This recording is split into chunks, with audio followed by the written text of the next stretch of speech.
nous lire un de tes récits, une de tes nouvelles. Alors, est-ce qu'elle a un titre, cette... Une mère. Juste ça, une mère. Une mère. Eh bien, nous t'écoutons sur Webtrack Radio, Élise Marie, écrivaine sur Le Havre, pour la lecture de Une mère. Un cri déchirant, au-delà des mots. 5 secondes, c'est ce qu'il a fallu pour engendrer 5 ans de peine, de souffrance, de larmes à apprivoiser au quotidien. 5 secondes, le temps qu'il faut pour que le cerveau assimile à 100% une information.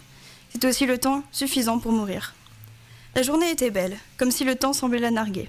Elle avait pris sa main douce et chaude au creux de la sienne, comme si ce lien suffisait à ne jamais les séparer. Il lui avait souri, un sourire taché de quelques dents manquantes. Ses yeux bleus avaient pétillé de malice, comme s'il s'apprêtait à jouer une jolie farce à la femme qui, au-dessus de lui, le dévorait du regard. Elle ressentait cette chaleur qu'aucun autre ne lui offrait. Elle aimait plus que son propre père, que son aimant mari. Elle s'en voulait, parfois, de n'aimer que lui, mais se disait que ce ne pouvait être qu'un attachement parfaitement naturel. Ce matin, il était radieux, aimé et vivant. Il partait pour l'école, d'un pas décidé, l'ours en peluche fiché dans sa main. Il avait toujours apprécié ses départs le matin, ce qui faisait de lui le premier à sourire. Il entraînait avec lui une joie parfaitement contagieuse. Puis elle avait fait l'erreur. Elle l'avait laissé traverser seule cette route qui menait vers la main tendue de son ami.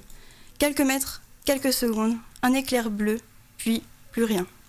Plus d'odeur de croissant et de chocolat chaud le matin, plus de contes de Perrault lus le soir, plus de coups de pastel sur le mur du couloir, plus de bain chaud sentant la fraise.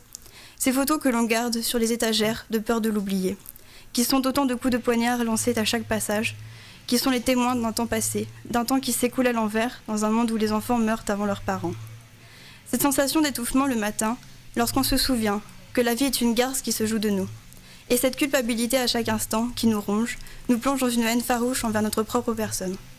Que faire de ce couple qui bat de l'aile, de ces deux êtres qui ne peuvent plus se tenir la main, sans penser à ce qu'ils avaient créé ensemble, puis perdu subitement? Ce sont ces portraits au fusain, du même visage, inlassablement dessinés, sans jamais se rapprocher de la réalité. Ce sont ces larmes noyées dans l'eau de la douche chaque matin. Ce sont ces ours en peluche posés sur l'armoire, dont l'un manque toujours à l'appel.